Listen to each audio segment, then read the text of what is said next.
Roho Mtakatifu, tunakushukuru kwa sababu wewe ni msaidizi wetu. Kuna wakati tunajihisi kuchoka. Maji na damu ya nini? Hebu ngoja nikuchome wewe mkuki nione kama maji yatakuja. Haya itakuja damu. Sasa kwa nini Yesu alipochomwa mkuki, Biblia inasema yakaja maji na damu? Maana yake ilikuwa ishara ya kuzaa. Maana yake sisi tulikuwa kwenye ubavu wa Yesu. Kwa hiyo siku ile ndo kanisa lilizaliwa. Mwambie jirani yako ufunuo. Kwa hiyo unaponena kwa lugha, kuna kiwango ambacho ndani kuna panuka. Unaweza ukasoma Biblia ukaielewa tofauti na mwingine. Neno lile lile. Neno lile lile. Na kinachotusaidia si tu kwamba tumesoma neno, ni pale ile neno linapobadilika kuwa ufunuo.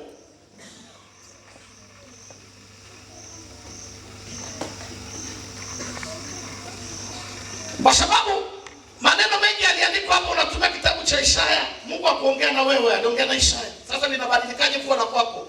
Ufunuo. Kwa hiyo kazi ya Roho Mtakatifu ni kulichukua neno ambalo lilikuwa la Yeremia na kulifanya kuwa la kwako ili likuvushe.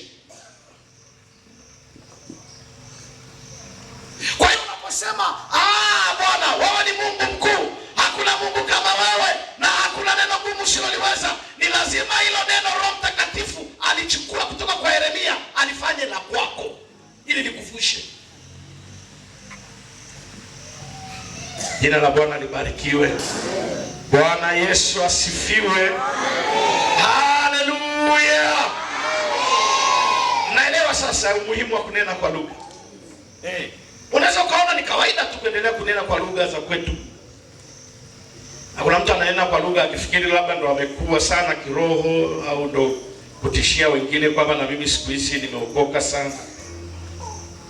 Lakini kazi ya kunena kwa lugha ni karama ambayo Mungu anaweka ndani ya kanisa ili tuweze kuomba na kuomba na kuomba na kuomba. Naongea na mimi hapa, si kama niliwapa historia. Nilikuwa naomba Mungu mke. Nikafika mahali tukawa tumeshindwana na Mungu. Na sasa nitatumia akili yangu na uzoefu. Maana hata uzoefu nao. Akaniambia umesema uzoefu utaumia. Kabla kuanzia kesho kila nitakayekutana naye hapa mimi napita naye. Fulani naomba usiku saa 8. Yaani alikuja kama mti. Naona Yesu nyuma lakini picha yake naiona mbele.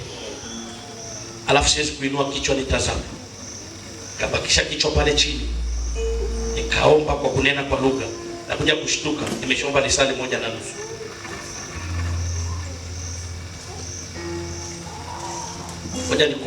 Ngoja nikwambie nitakusaidia.